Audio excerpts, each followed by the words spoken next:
Hello everyone, good morning.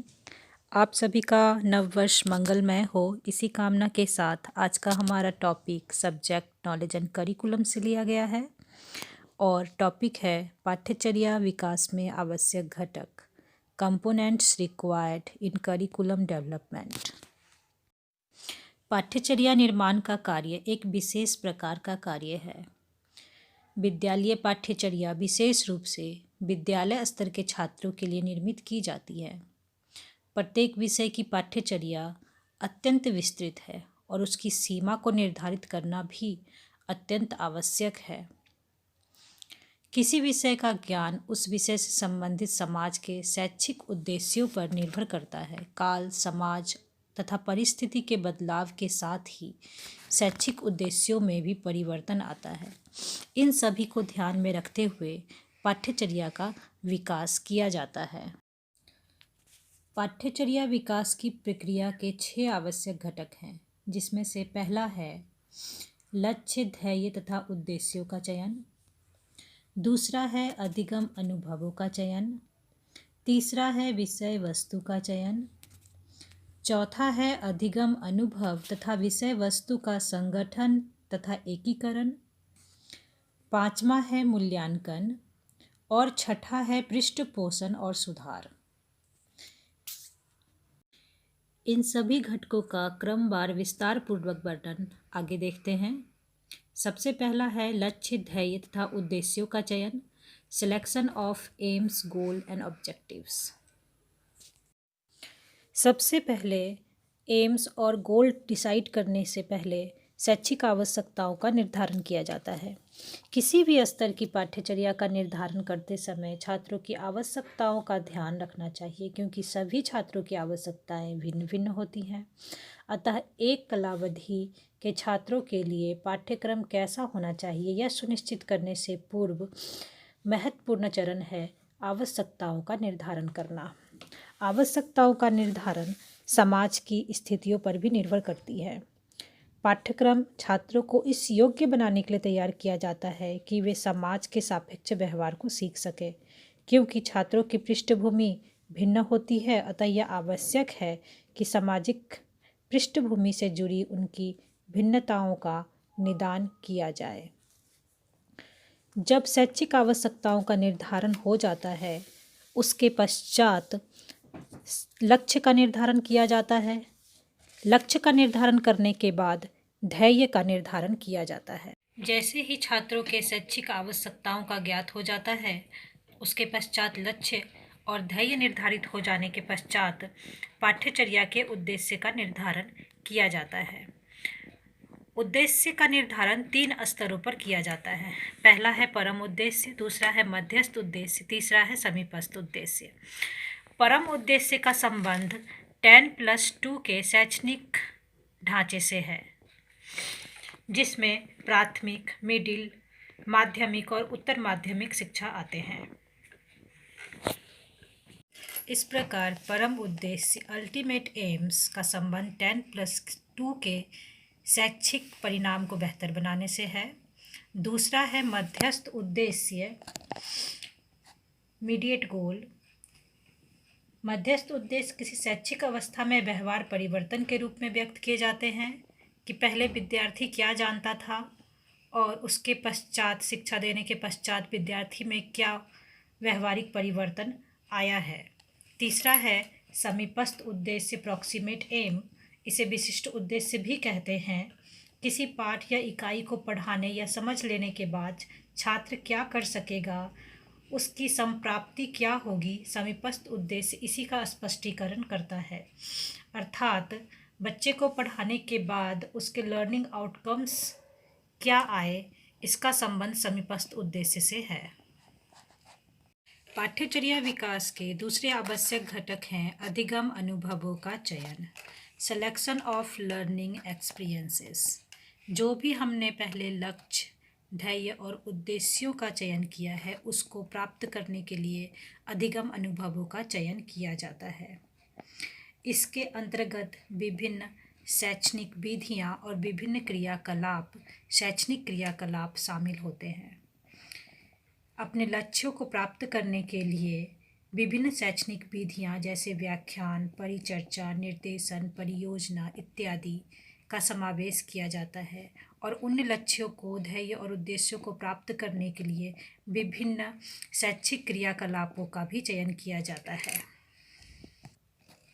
जिससे विद्यार्थी अपने पूर्व लक्षित लक्ष्य को प्राप्त कर सके। विभिन्न क्रियाकलापों के अंतर्गत क्षेत्र पर्यटन, प्रयोग करना, फिल्म देखना, नियत कार्य करना, परिचर्चा में भाग लेना इत्यादि शामिल होते हैं।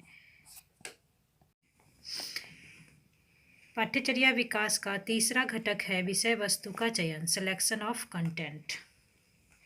विषय वस्तु को पाठ्यचर्या विकास का एक महत्वपूर्ण घटक माना गया है।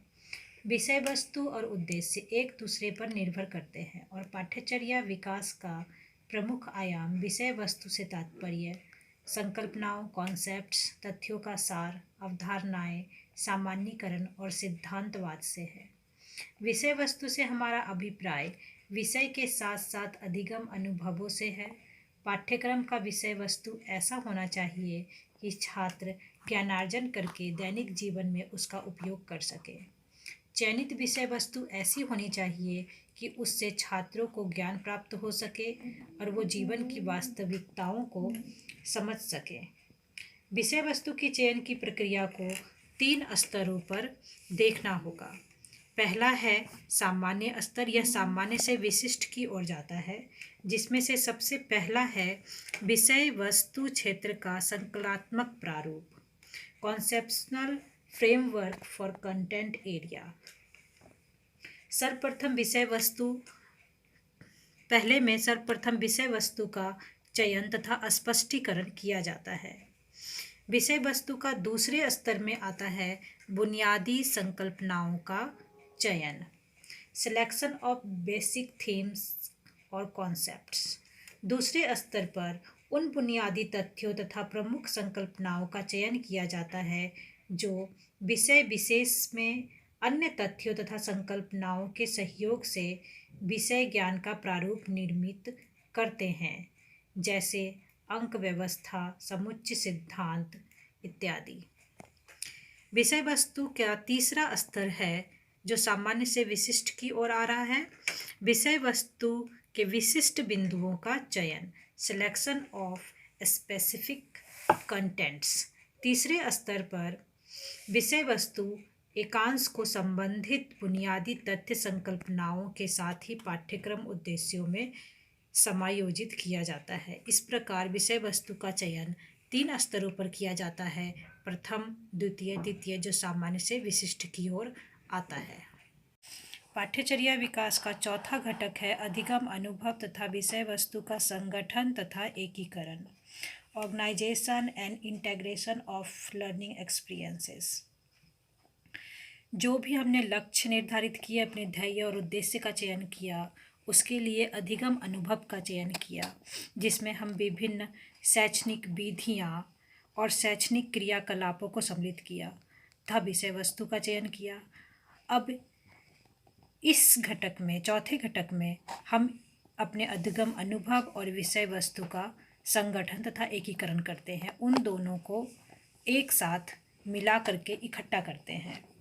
इस स्तर पर मुख्य रूप से चुने गए अनुभव तथा विषय वस्तु पर शैक्षिक आधारित शैक्षिक क्रियाओं को क्रमवार विकसित करना होता है, इसलिए इसे अधिगम अनुभवों की क्रम व्यवस्था भी कहा जाता है।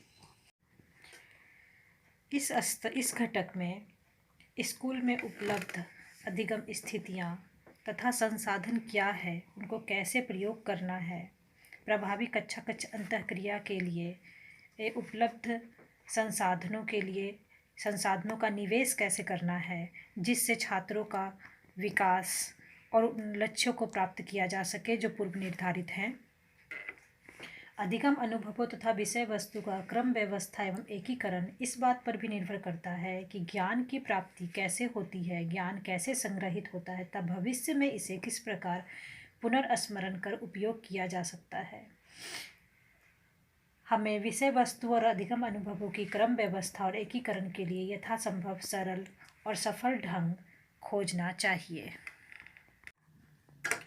पाठ्यचर्या विकास का 5वां घटक है मूल्यांकन।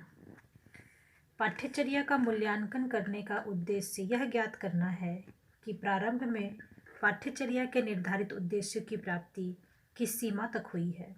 किसी भी शैक्षणिक कार्यक्रम की प्रभावशीलता इस बात से आंकी जाती है कि उसके उद्देश्यों एवं लक्ष्यों की प्राप्ति की संभावना कितनी है। पाठ्यचर्या मूल्यांकन का उद्देश्य पाठ्यचर्या में व्यापक दोषों का पता लगाना है, जिससे पाठ्यचर्या में सुधार करके उसे और अधिक प्रभावशाली बनाया जा सके। मूल्यांकन से अभिप्राय यह कदापि नहीं है कि केवल इसके माध्यम से छात्रों की उपलब्धियों का ही मूल्यांकन किया जाता है, बल्कि इसके माध्यम से पाठ्यचर्या के नियोजन, विकास एवं क्रियान्वयन से संबंधित सभी पहलुओं का भी मूल्यांकन किया जाता है। पाठ्यचर्या मूल्यांकन का अर्थ पाठ्यचर्या में विभिन्न घटकों, उद्देश्यों, विधियों, विषय वस्तु के मूल्यांकन करने से है। इन सभी घटकों आदि का मूल्यांकन एक साथ ही किया जाता है, क्योंकि ये सभी परस्पर आपस में संबंधित हैं। छठा पॉइंट है पृष्ठपोषण तथा सुधार। पृष्ठपोषण तथा सुधार पाठ्यचर्या विकास प्रक्रिया का अंतिम घटक है। पाठ्यचर्या के मूल्यांकन के पश्चात यह पता चलता है कि इसमें क्या कमी है, क्या विशेषताएं हैं और क्या सुधार करने की आवश्यकता है। हमारे पाठ्यचर्या में लचीलापन का होना अत्यंत आवश्यक है, ताकि मूल्यांकन से प्राप्त निष्कर्षों के आधार पर पाठ्यचर्या में आवश्यक परिवर्तन किया जा सके।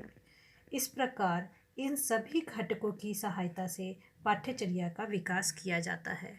धन्यवाद।